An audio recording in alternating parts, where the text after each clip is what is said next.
Hello,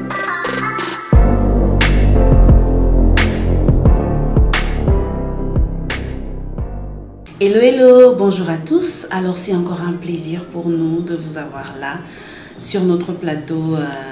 Nous sommes là pour notre émission Parlons-en. Vous le savez bien, c'est cette émission où nous abordons un thème particulier et nous appelons une personne, un frère, un homme de Dieu pour pouvoir nous aider à bien comprendre le thème que nous abordons. Et nous sommes dans cette série où nous parlons du Saint-Esprit. Alors, nous voulons parler aujourd'hui du Saint-Esprit et son rôle dans la famille ou son rôle dans le couple. Et pour cela, nous avons fait appel à notre... Tu ris déjà, j'ai encore rien dit. D'accord, nous avons fait appel à notre frère, Jean-Michel. Vous le connaissez certainement déjà. Voilà, pour nous aider à bien comprendre ce thème. Quel est le rôle du Saint-Esprit dans le couple, dans la famille chrétienne? Alors bonjour Jean-Michel. Bonjour Tivia. C'est encore un plaisir de t'avoir avec nous sur le plateau. C'est encore un plaisir pour moi. Je pense que ce sera toujours un plaisir. Ah, ça c'est vraiment une grâce. Alors ça va, tu vas bien? Je vais très bien par la grâce de Dieu. Super. Alors donc, comme je disais tantôt, nous allons parler de ce thème-là, le rôle du Saint-Esprit dans la famille chrétienne, dans le couple chrétien. Alors, de façon générale, quand on parle du Saint-Esprit, on ne voit pas tout de suite la famille, hein. On voit tout de suite l'église, les dons. On ne voit pas tout de suite quel est le rôle qu'il peut avoir dans la famille. Mais je pense qu'il a bel et bien un rôle, n'est-ce pas?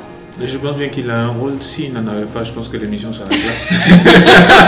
Voilà, on l'aurait dit comme ça. Il n'a pas de rôle, c'est fini. Au revoir. Bonne soirée, mais je pense qu'il a un rôle et c'est pour ça qu'on est venu en parler. Exactement. Ouais. J'aime bien cette réponse. Il a un rôle et c'est pour que nous sommes là. Simple et efficace. Alors, déjà, de prime abord, selon toi, quel est le rôle du Saint-Esprit dans la famille, dans le couple, hein?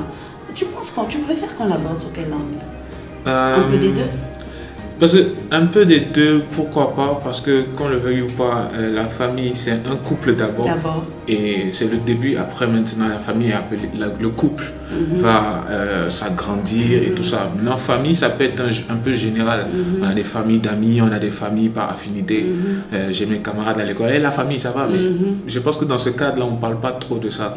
Donc si on se concentre sur le couple.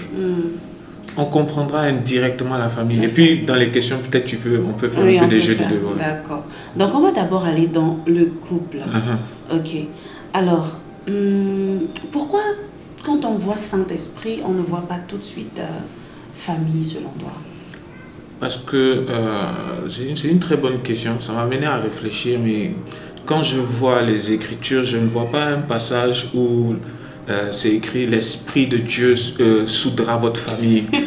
À moins que on n'a pas lu les... Bon, il y a différentes versions. Peut-être la version que j'ai lue n'est pas la bonne. Mais je n'ai pas vu un verset comme ça où on dit le Saint-Esprit va arranger la famille. Mais on comprend qu'il y a une implication du rôle du Saint-Esprit dans la famille. Exactement. Je pense que peut-être qu'on va développer ça un peu plus. Mais c'est comme ça que je le vois. Forcément, le Saint-Esprit a un rôle, forcément... Il a des choses qu'il fait dans la famille. Exactement, voilà. C'est ça. C'est ça, certainement. Et effectivement, je pense que c'est ça, il a un rôle. Et nous sommes là justement pour découvrir ce rôle-là. Et de prime abord, tu penses que c'est quoi son rôle? D'abord, je dirais que la personne du Saint-Esprit ne change pas, quel que soit l'endroit. Donc, par exemple, moi, je suis infographiste de profession. Quel que soit l'endroit où je peux regarder les choses comme un infographe. Je pense que c'est toi une fois qui me parlais de déformation professionnelle. Et l'Esprit de Dieu dans la vie du chrétien, quand on lit les Écritures, il y a plusieurs rôles, il y a plusieurs choses. Mais il y a 3 points que je peux citer comme ça. La première des choses, la Bible nous dit qu'il nous conduira dans toute la vérité. Quel que soit l'endroit, au travail. Je vous rappelle, moi je jouais au foot, le Saint-Esprit m'a parlé. L'autre chose, c'est qu'il nous convaincra de péché, de justice et de jugement. Donc dans même les rapports familiaux, ça entre en compte. La troisième chose, il nous amènera à être des témoins. Vous recevrez cette puissance, le Saint-Esprit descendant sur vous et vous serez mes témoins. Donc quel que soit l'endroit, même si on considère le cercle de la famille, le boulot, l'école, Tu ne peux pas être chrétien, c'est toi qui as les zéros en classe. Il y a quelque chose qui cloche, tu vois. Tu ne peux pas être chrétien et puis c'est toi au boulot, tu n'es pas assez efficace, tu es négligent, machin. Tout ça, le Saint-Esprit. Donc dans la vie de famille aussi, le Saint-Esprit va nous amener dans toute la vérité. Et quand on dit toute la vérité, c'est-à-dire quelle est la volonté de Dieu par rapport à la famille, qu'est-ce que Dieu veut faire par rapport à la famille, comment est-ce que les choses doivent fonctionner, doivent aller, quel est le rôle de chacun. L'Esprit de Dieu qui nous rappelle qui nous enseigne toute la vérité, qui nous conduit dans toute la vérité, qui nous convainc de péché, va nous rappeler à chaque moment. Quand il y a ça zaï là, le Saint-Esprit se met à l'œuvre. J'aime beaucoup ce que tu dis en fait, et j'aime beaucoup comment tu as essayé de montrer ça, parce que c'est vrai que nous, en tant que chrétiens, on aime faire certaines scissions. Je veux dire, on se dit, moi, à l'église, je dois montrer telle image. Non. Voilà. Et quand on arrive à la maison, je peux ne pas être un bon père, un bon mari, mais il faut que je sois un bon pasteur ou une bonne chantre, alors que le Saint-Esprit, il ne fait pas cette différence. Justement, il y a le pasteur Marcelo qui a une très bonne série d'enseignements dans ce sens-là. Il en a plein sur ce qu'il appelle l'équilibre. Et c'est quelque chose qui, moi, m'a sauvé parce que j'étais très déséquilibré. J'étais très déséquilibré. Et je vous assure, il y a plein d'anecdotes dans la vie où le Saint-Esprit te rappelle sur des choses qu'on pourrait dire pas trop spirituelles. Je peux donner un exemple. Il y a un moment donné, il y a une de mes tantes qui était ma tutrice légale à Dakar, qui me disait, genre, toi tu passes trop de temps à l'église et moi tu m'appelles seulement quand tu as besoin d'argent. Le Saint-Esprit m'a convaincu que ce que tu fais là, c'est pas bon. Donc il a fallu que je passe du temps avec ma tante. L'Esprit de Dieu va nous interpeller dans plusieurs aspects. Dans la vie de couple, dans la vie de famille, il le fait. Il y a des exemples personnels que je vais donner. Je pense qu'à la fin, comme d'habitude, je garde quelque chose à la fin, tu vois. Oui. Mais on ne peut pas dire, j'ai vu ça des fois sur Facebook, ce qui se passe sur Facebook est sur Facebook. C'est faux. Tout ce que tu es, quel que soit l'endroit où tu es, c'est la même personne. Tu dois être disciple de Christ et témoigner de Christ. Et le rôle de l'Esprit de Dieu, c'est de nous amener de gloire en gloire à être comme Jésus. Amen. Comment Jésus se comporterait sur Facebook? Tu penses qu'il va parler mal ou bien il y a un problème. Il y a un problème. Donc en gros, c'est ça. En gros, c'est ça. Dans la famille, dans nos vies, quel que soit l'endroit, on ne peut pas faire cette distinction-là. On doit être pleinement disciple de Jésus-Christ. Exactement. Ah, je suis vraiment bénie par ce que tu dis. Parce que la notion de l'équilibre est indispensable. Et justement, c'est parce qu'il y a ce manque d'équilibre-là, quelque part, qu'aujourd'hui, au travers de cette émission, je voudrais qu'on essaie de ramener cet équilibre. Le Saint-Esprit nous aide à l'église, il nous aide dans la méditation, il nous aide à être de très bons serviteurs de Dieu. Mais le Saint-Esprit nous aide aussi à être de bons partenaires, de bons maris, de bonnes femmes, de bonnes mères, de bons pères. Et c'est justement ça, dans la famille. Maintenant, je voudrais savoir comment tu penses que un couple, une famille, pourrait mettre le Saint-Esprit au centre. Comment une famille, je pense que vu le développement, j'ai un tout petit peu la réponse, mais j'aimerais vraiment que tu nous dises. Peut-être qu'aujourd'hui, on va se dire, bon, nous, on est un couple, le Saint-Esprit est là, mais comment on peut réellement mettre le Saint-Esprit au centre d'un couple? Pour le mettre au centre, il faut déjà considérer sa personne. Il faut déjà, parce que qu'on le veuille ou pas, dans la vie qu'on mène, nos systèmes de pensée, notre manière de réfléchir, notre manière de faire, on a été éduqué avec une certaine manière. Il y a la pensée de la société, il y a la culture, il y a tous ces genres de choses. Et des fois, on n'est pas conscient des impacts, des fois de nos pensées, des impacts des actions qu'on pose. Je donne un exemple. Si tu grandis dans une famille où, écoute, la femme c'est elle qui lave les assiettes et tout, voilà. Bon bref, il y a une certaine négligence par rapport à la... Toi tu peux te marier dans le même sens, mais est-ce que c'est ce que Dieu veut? Exactement. Donc quand je disais l'Esprit de Dieu nous convainc de péché, en fait le péché on sait que c'est manquer le but. Donc si tu manques le but pour lequel votre couple a été bâti, le but pour lequel, comment est-ce que les choses doivent se faire, l'Esprit de Dieu va vous rappeler par rapport à ça. J'aime ce que tu es en train de dire là, parce que je pense qu'il y a beaucoup de femmes qui vont se retrouver ici. Elle aime chaque fois que je sors un truc pour les femmes, je vais défendre les hommes aussi, ne vous inquiétez vraiment pas. Non mais ce que tu as dit là c'est très bon, tu peux continuer, je voulais juste... marteler ça, mais en gros c'est ça, c'est-à-dire qu'on ne peut pas mettre l'Esprit de Dieu de côté, mais dans nos vies même, l'Esprit de Dieu va nous amener à faire certains choix, à prendre certaines décisions, et Jésus pouvait dire... là, il y a peut-être matière à réfléchir, c'est quoi les avantages de mettre l'Esprit de Dieu. Est-ce qu'il faut le mettre? Ta question, c'était plutôt ça. Mais je dirais que dans la manière de faire, c'est-à-dire que dans les décisions qu'on prend, il y a matière à consulter l'Esprit de Dieu. Je me rappelle une fois, j'étais au bureau et l'Esprit de Dieu m'avait poussé à prier pour mon fils. C'est-à-dire, je me suis dit, bon, je vais rentrer, je vais prier. Non, il a insisté pour que je prie pour mon fils. Et vous savez, comme on disait tout à l'heure, l'Esprit de Dieu nous convainc. Il y a un moment donné où l'Esprit de Dieu t'enlève cette paix-là. J'étais pas à l'aise. J'étais au bureau en train d'être, mais j'étais pas à l'aise. Et j'ai écrit à ma femme, je lui ai dit, écoute, j'aimerais qu'on prie pour notre fils. C'était pas pour tous les enfants, mais pour notre fils particulièrement. Et on a pris un temps, je me suis sorti de mon bureau, j'ai pris 15 minutes, je pense que j'étais allé aux toilettes ou quelque part. Et puis je me suis mis à prier. Et jusqu'à ce que cette paix-là descende. Maintenant, j'aime dire, il y a des témoignages où on n'est pas obligé d'attendre qu'il y ait un accident là, pour dire gloire à Dieu. Mais j'aimerais dire que j'étais en paix parce que l'Esprit de Dieu m'avait poussé à prier à cet instant-là. Et je ne veux même pas imaginer ce qui aurait pu se passer. Mais c'est pour dire, imaginez que je ne marche pas de cette manière-là. Imaginez, je vis ma vie de tous les jours et tout ça. Et voilà, qu'est-ce qui aurait pu se passer? Ce serait peut-être un événement regrettable. Mais il y a plein d'exemples comme ça dans la vie de tous les jours. Je pense qu'on viendra à mon exemple de la fin. Je le garde vraiment pour la fin. Je ne vais pas le sortir maintenant. Voilà. Et pour mettre l'Esprit de Dieu au centre, il faut vraiment considérer sa personne. Il y a un avantage à mettre l'Esprit de Dieu au centre. Il y a vraiment un avantage. J'aimerais vraiment soulever d'abord l'aspect de... Comment je vais dire ça?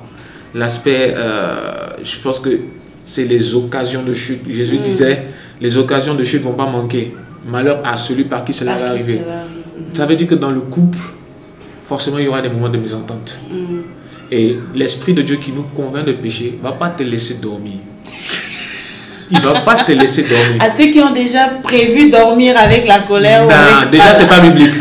Déjà, moi, personnellement, je n'arrive pas à dormir. Quand c'est comme ça, je me promène, je me lève, je vais... Non, j'arrive pas. Mais il ne va pas te laisser dormir parce qu'il y a un moment donné, il y a quelque chose qui s'est passé, ça doit être réglé.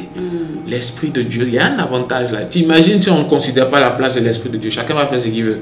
Genre, il te parle mal, je lui parle mal, il te parle mal. Non. Et c'est ça. Et c'est très intéressant parce que, au final, la famille, c'est aussi le moyen par lequel le Seigneur veut communiquer qui il est. C'est aussi cette vitrine, hein, la famille chrétienne. C'est aussi cette vitrine que le Seigneur veut montrer, enfin par laquelle le Seigneur veut également communiquer qui il est. Et il faut que le couple chrétien se distingue de tous les autres couples. Exactement. Et justement, pour qu'il y ait cette distinction, il faut que le Saint-Esprit soit là pour nous diriger en fait. Exactement. Jésus pouvait dire, il y a un avantage que je m'en aille. Est-ce que vous avez, moi personnellement, j'ai dit, il m'est arrivé de me demander, mais Jésus, pourquoi tu es parti même? Tu vois, alors, Jésus est là, il est ressuscité, et puis il vient. Et puis il vit avec nous. Mais imaginez, Jésus-Christ là, présent en 2024, il y aura un embouteillage devant sa porte. Tu vois, et Jésus-Christ, c'est Dieu incarné en homme. Il connaissait tout, omniscient. Il pouvait tout, omnipotent, mais il n'était pas omniprésent. Ça veut dire que c'était un homme limité dans l'espace charnel. Et Jésus dit, il est avantageux que je m'en aille et que vous recevez le Saint-Esprit. Le Saint-Esprit, dans le couple, là, vous êtes fâchés. Il peut te convaincre, toi, il convainc madame en même temps. C'est un avantage. C'est ça.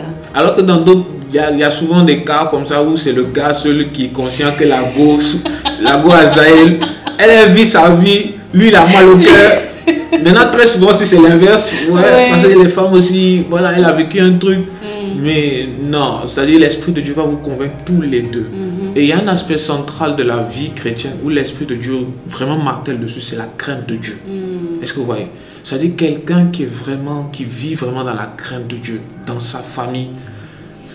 Écoute, il n'y a pas des choses qu'il va faire pour nuire à son conjoint en fait. Et l'Esprit de Dieu va le conduire à amener son conjoint à être de plus en plus épanoui, de plus en plus heureux, de plus en plus... On ne se marie pas pour faire palabre, ça j'aime le dire.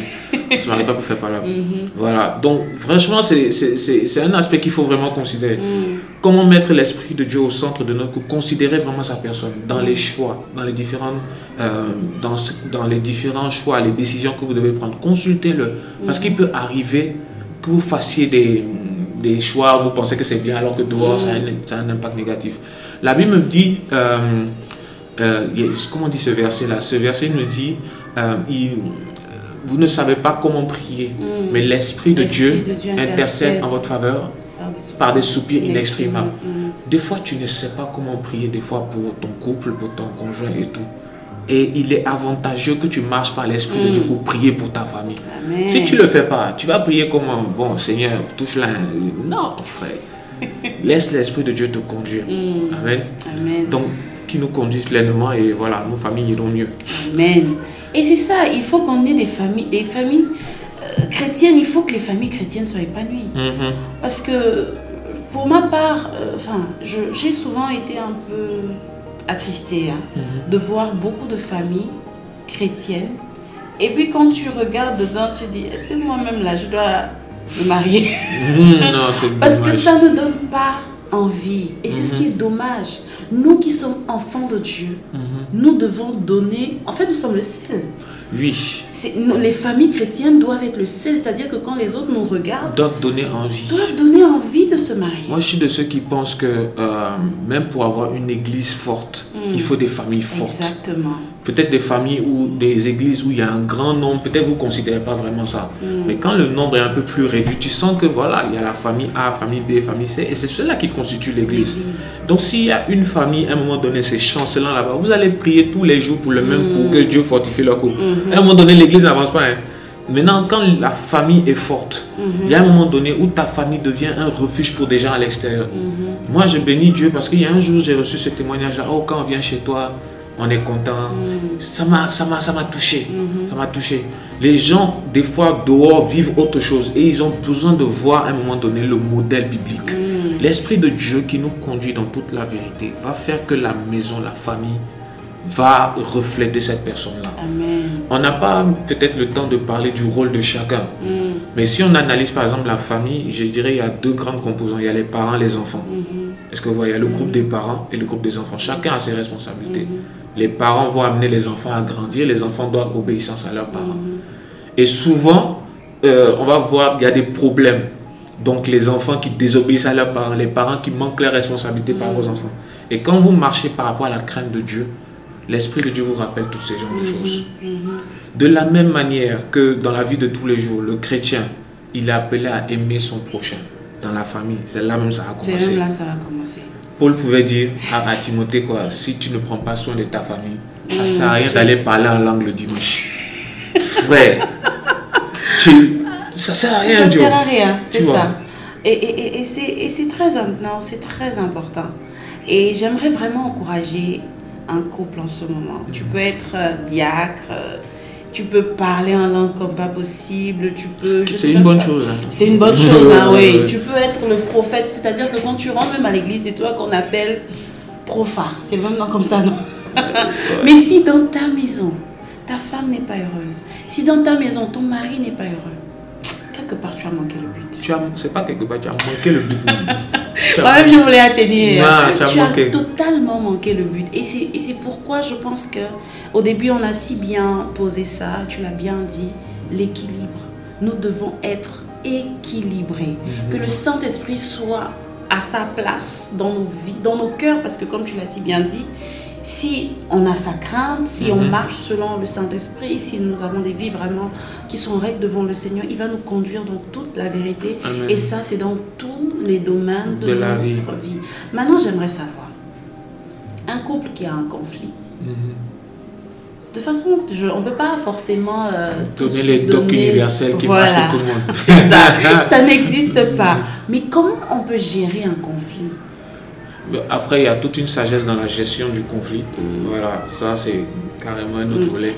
Déjà, on est bien d'accord que dire qu'on marche dans l'esprit, c'est pas vivre, voilà, c'est pas vivre dans une bulle en disant non, nous on n'a aucun problème. Si vous vivez dans ça, franchement, je vais m'asseoir pour que vous m'enseignez. on est toujours prenant de l'enseignement, mais je pense que la personne qui dit ça va se repentir de l'hypocrisie et de l'orgueil, même du mensonge. Amen. Okay. Mais en tant qu'être humain, comme je disais tout à l'heure, il y aura des occasions de chute. Des occasions de chute. Là, il y a un moment donné où tu peux être une occasion de chute pour ton conjoint, ou lui peut être une occasion de chute pour toi. Il peut y avoir et il va y avoir même des divergences. Comment gérer le conflit? Je dirais qu'il n'y a pas de recette miracle. L'Esprit de Dieu nous inspire des fois de bonnes actions. Il ne faut pas fuir la confrontation. Nous les hommes, des fois, on a un peu ce problème-là. Ouais, ça c'est vrai. C'est-à-dire que comment les hommes se réconcilient entre eux s'ils ne sont pas là? Joe, c'est comment? On oublie ça. On oublie. C'est ça. Et puis on passe à autre chose. Les femmes, on aime parler. On veut décortiquer. Tu vas t'asseoir. Même si tu viens, tu dis, bon chérie, pardon, on n'a qu'à passer à autre chose. Elle dit, bon, tu me demandes pardon, pourquoi? Donc c'est là que tu dois expliquer maintenant. En fait, c'est-à-dire que... Et je vous assure, c'est un moment donné où, j'ai envie de dire, c'est une des positions où le don des paroles de connaissance ne marche pas. Je ne sais pas si vous avez remarqué ça. Là, la parole de connaissance, ça ne marche pas. Tu peux prier jusqu'à Seigneur, inspire-moi, c'est quoi son problème? Rien. Rien. Il faut que vous vous asseyez. Et puis tu dis que voilà, ça. Moi, je me rappelle une fois, on était en foi et c'est ce qu'on avait conclu, que quand il y a quelque chose, ce n'est pas la peine de garder. Trouvons le moyen, on va parler. Est-ce que vous voyez? Donc ça, c'est la première chose que je peux donner comme conseil. J'ai pas dit que c'est facile. Trouver le moyen d'en parler. D'en parler. Au moins vous asseoir et puis de dire voilà. Et à un moment donné, ça dépend peut-être des conflits. Je ne le dirai pas tout de suite, mais si ça arrive à un niveau vraiment dommage, vraiment compliqué, parce que moi, c'est l'un des thèmes où je ne suis pas très à l'aise parce que les répercussions peuvent être très dramatiques. Donc, s'il y a un moment donné où ça arrive à la violence verbale encore, mais violence physique, où ça arrive à ce genre de choses, il faut faire intervenir des personnes plus sages. Voilà, ça, c'est la sagesse peut-être qui veut ça. Si tu es en parle avec ton frère, tu reprends ton frère. S'il ne veut pas t'écouter, tu prends une autre personne. C'est la procédure biblique et ça peut marcher aussi dans la famille. Maintenant, il ne faut pas le faire tout de suite. Dès que vous êtes en parole, pasteur, dès que il faut en parler, il faut discuter. Et l'Esprit de Dieu qui nous convainc vraiment de pécher ne va pas te laisser à l'aise alors que ton conjoint a mal. Moi, je dis souvent, ça me fait mal de voir dans l'église. J'ai vu ça une fois et ça m'a vraiment dérangé. Quelqu'un qui est venu dire à l'autre, écoute, tu m'as fait ça, ça m'a fait mal. Et puis l'autre maintenant qui se défend, que c'était normal, machin. Je trouve ça absolument dommage. Quand tu considères l'autre personne et tu vois que tu l'as blessé, franchement, tu dois avoir cette attitude-là. Ah, je ne voulais pas te blesser. Même si l'intention était bonne et tout. Mais du moment que la personne a eu mal, ce n'est pas quelque chose qui est souhaitable.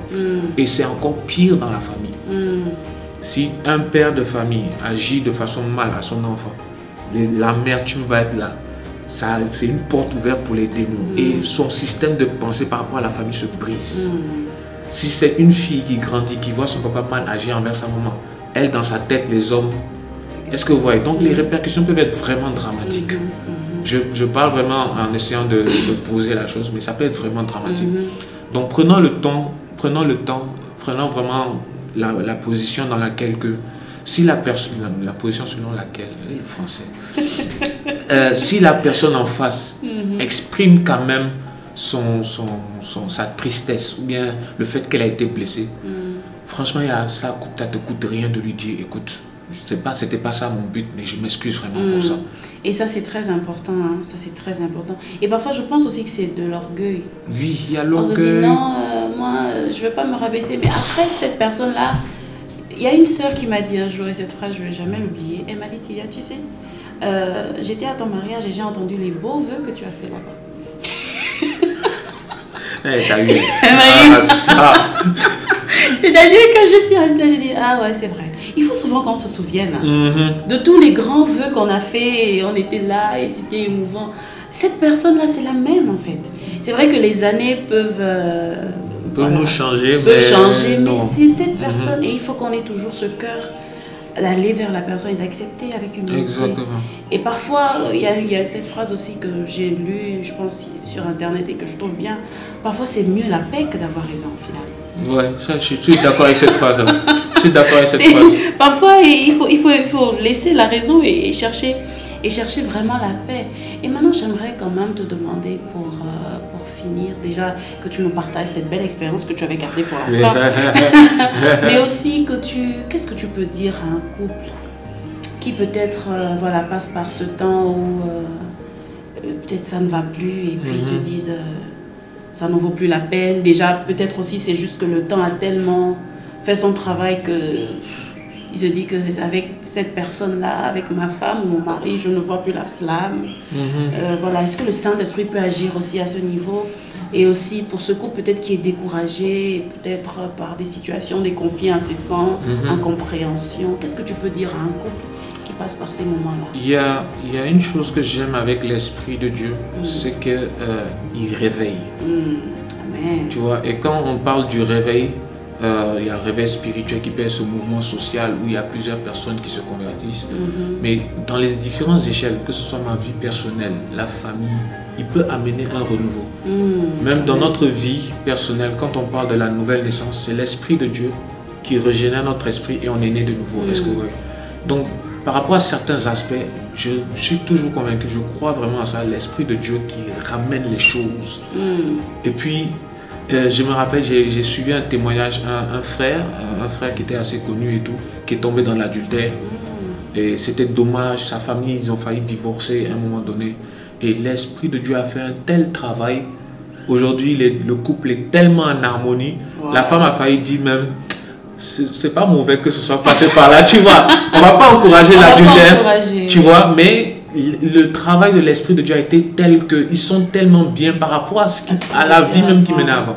Donc, à un couple qui passe certains challenges, bien sûr, il faut de la sagesse pour gérer. Il ne faut pas être aussi dans une... c'est bien beau. Non, il y a beaucoup de problèmes des fois où il faut vraiment prendre couple par couple, cas par cas avec de la sagesse. Mais je reste convaincu que c'est très très possible la restauration. C'est très possible le réveil. Et ce que j'appelle réveil, c'est comme quand tu es en train de dormir, il faut quelque chose qui te choque. Tu vois, quelque chose qui une petite étincelle là qui fait... Tu vois. Et c'est ça le réveil. Donc, par l'Esprit de Dieu, il peut pleinement saisir. J'ai suivi le témoignage d'un gars comme ça. Il s'était séparé pendant 10 ans. Lui, à un moment donné, il s'est marié avec sa femme parce que bon, il cherchait, il a trouvé juste là. Et finalement, à un moment, il a balancé au visage comme ça que je ne t'ai jamais aimé en fait. Et ça a été une blessure. Il a rencontré une femme dehors, il était dans l'adultère avec elle. 10 ans plus tard, il assiste à un enseignement sur le mariage. Et il a grandi dans les milieux chrétiens. Donc, il savait qu'on allait prendre Éphésiens 5, Marie, aimez vos femmes, femmes, soumettez-vous. Il connaissait les passages là. Et l'homme de Dieu, le pasteur Mohamed Sanogo, avait enseigné sur le vin nouveau dans le couple. Et là, ça a dit, bon, tu vas me parler du vin dans le couple. Bon, je vais écouter. L'Esprit de Dieu l'a touché. Après 10 ans de séparation, il s'est réconcilié avec sa femme. Je reste convaincu que c'est absolument possible. Donc, à un couple qui vit ça, au nom de Jésus, Dieu est capable de restaurer le foyer. Amen. Ensuite, je dirais que l'épée de l'Esprit, c'est la parole de Dieu. Il y a un moment donné où des fois, par ignorance, mon peuple périt parce qu'il lui manque quoi? La connaissance. Quand on est ignorant de certains principes bibliques, quand on est ignorant de la volonté de Dieu par rapport à notre famille, ça va engendrer forcément des dégâts. Il y a un grand frère qui m'avait édifié, qui m'avait dit, le manque de connaissance, ça peut donner la porte ouverte aux hérésies, aux mauvaises doctrines, mais ça peut être la porte ouverte aussi à manquer le but. Donc si tu ne connais pas vraiment les Écritures, tu ne connais pas la pensée de Dieu par rapport à la famille, le rôle de l'homme. Et l'homme a un grand rôle. J'aime défendre les hommes, frère. C'est pas parce que tu ne laves pas les assiettes que tu n'as aucun rôle. Frère, tu as un rôle. Mais il faut aider quand même les assiettes. C'est pas mauvais. Non, c'est un petit cliché. Des fois, ma femme n'aime pas quand je dis ça, mais c'est un petit cliché. Parce que quand il est assis au salon, il ne fait rien. Non, je défends les frères. C'est un autre débat. Ok, laissons ça. Les hommes, il faut que tu connaisses ta place en tant qu'homme. Il faut que tu connaisses ta place en tant que femme. Il faut que tu connaisses ta place en tant que parent. Il faut que les enfants aussi connaissent la position. Donc je reviens encore, ce couple-là qui traverse vraiment des moments difficiles, Dieu est capable de réveiller ces genres de choses. Il faut que vous puissiez être conscient qu'il y a un problème. Il ne faut pas se voiler la face, jouer le couple bien beau, machin, tout. Non. Et Dieu est capable, de façon prophétique, je vais déclarer ça dans la vie d'une personne, que Dieu est capable de restaurer le foyer. Amen. Là où il y a eu un mésentente, là où il y a eu un manque de compréhension, une ignorance qui a été la semence de désordre, je prie maintenant au nom de Jésus, que l'Esprit de Dieu amène une harmonie divine dans la famille. Amen. Et que la famille là puisse être, j'aime appeler ça un sanctuaire du royaume de Dieu, où les gens rentrent et puis ils vous voient, vous comporter, sourire, tout ça, et puis ils sont impactés, ils ont envie de devenir chrétiens. Voilà. C'est des choses comme ça que je peux dire. Il y a plein de choses sur lesquelles on peut rentrer. Mais c'est ce que j'ai à cœur vraiment de partager. Amen. Avant de partager mon expérience. Amen. En tout cas, j'espère que vraiment quelqu'un a reçu sa part ce soir. Comme le frère l'a dit, vous qui passez par des temps difficiles, c'est encore possible de boire le vin nouveau. Un vin nouveau, c'est possible. Les gens aiment dire c'est un mariage. Le premier miracle de Jésus, il a fait un mariage. C'est pas pour rien. C'est pour dire que il donne une certaine importance au mariage. Et le Seigneur est capable de restaurer n'importe quelle situation dans votre vie de couple. Alors, et ce bon témoignage? Ce bon témoignage. Avant de le dire, il y a ce passage dans les Écritures, dans Jean 13:35, où la Bible dit c'est à l'amour que vous avez les uns pour les autres qu'on reconnaîtra que vous êtes mes disciples. Vous savez, on peut avoir ce passage-là dans la tête. On dit oui, communion fraternelle, mon frère dans l'église et tout. Non, mais cela a aussi un impact dans la famille. Autant toi, en tant que chrétien, qui est dans une famille peut-être de non-chrétiens, mais encore plus quand vous êtes composé que de chrétiens dans la famille. Exactement. Donc si vous ne vous aimez pas, vous n'allez pas refléter l'image de Christ, vous ne serez pas disciple de Christ. Donc il y a un moment donné, quand on s'est marié, par la grâce de Dieu, moi je travaillais bien avant, et on s'est marié avec les finances que ça a pu générer, par la grâce de Dieu. Mais ma femme, elle ne travaillait pas tout de suite. Elle n'avait pas trouvé une activité et tout. Aujourd'hui, Dieu a fait grâce. Amen. Elle est DG dans son coin. J'aime l'appeler ma DG. Alors, mais pendant ce temps, pendant ces 4 ans où ce n'était pas le cas, techniquement, moi je me lève le matin, je vais au travail, je reviens. Je suis épuisé, je dors. Et Dieu a fait grâce, on a pu avoir un enfant, ensuite 2. Mais au jour le jour, je voyais ma femme s'occuper de la maison.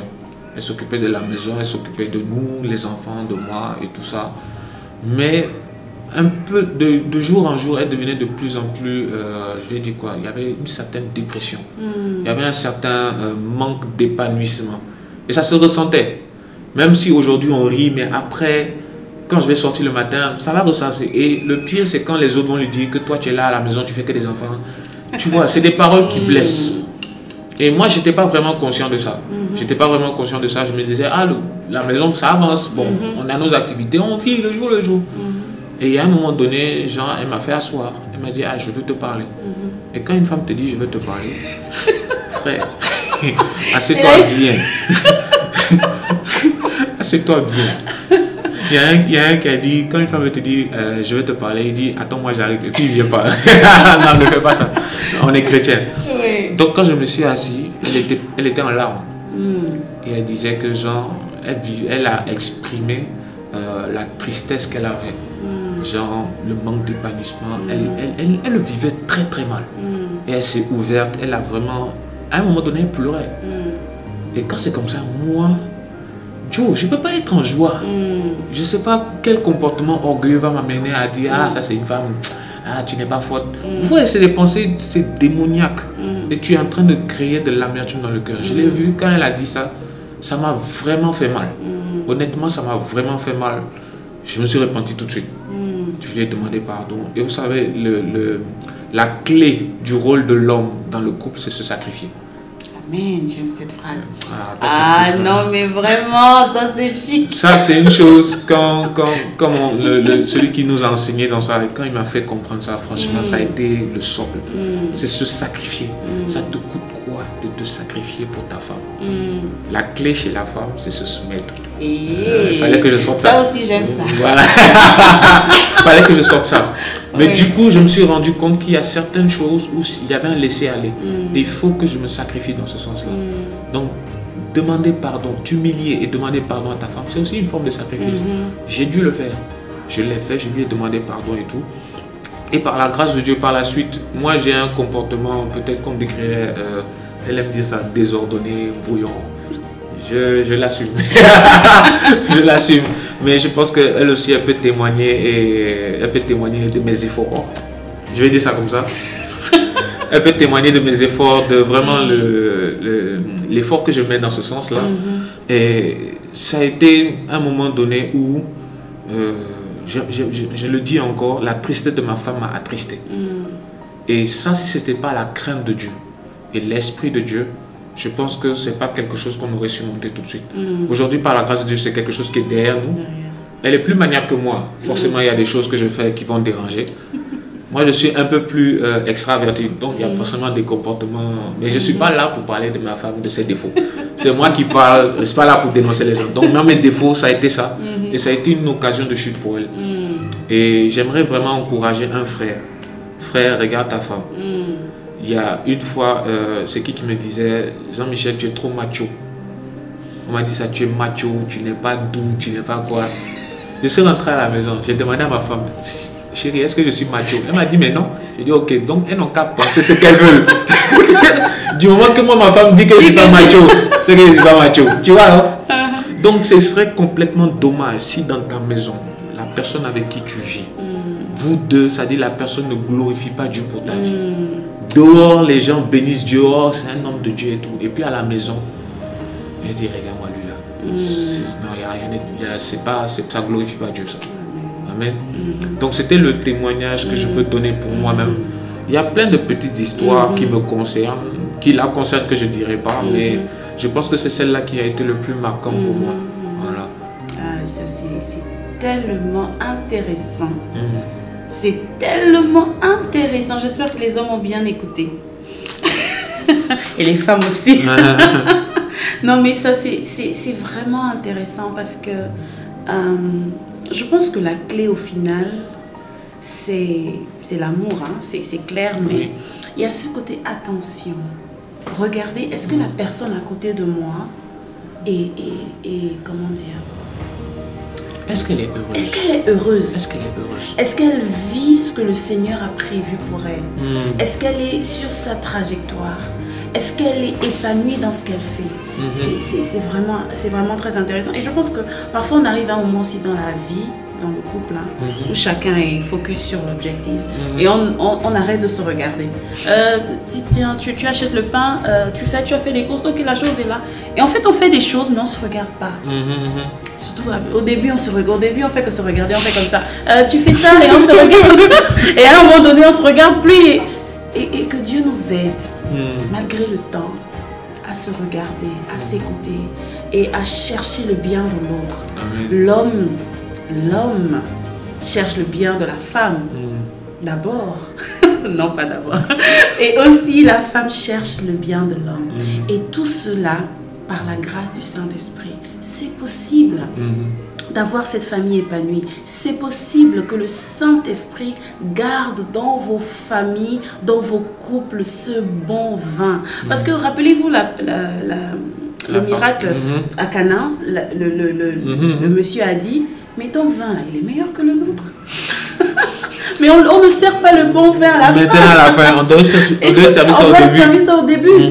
Alors peut-être que vous dites que le vin que vous avez pris au début, c'était le meilleur, mais Jésus-Christ est capable de vous donner le meilleur des vins, malgré le temps, malgré les épreuves, malgré les conflits. C'est encore possible. Et merci beaucoup en tout cas pour ce beau témoignage. Je bénis le Seigneur pour ta vie. Amen. Et je prie qu'il continue de vous faire du bien, que vous continuez à être ce modèle pour les chrétiens. Et c'est à ça en fait que le Seigneur nous appelle. En tout cas, nous sommes vraiment bénis. C'est encore un privilège pour nous de t'avoir. Et merci beaucoup à madame.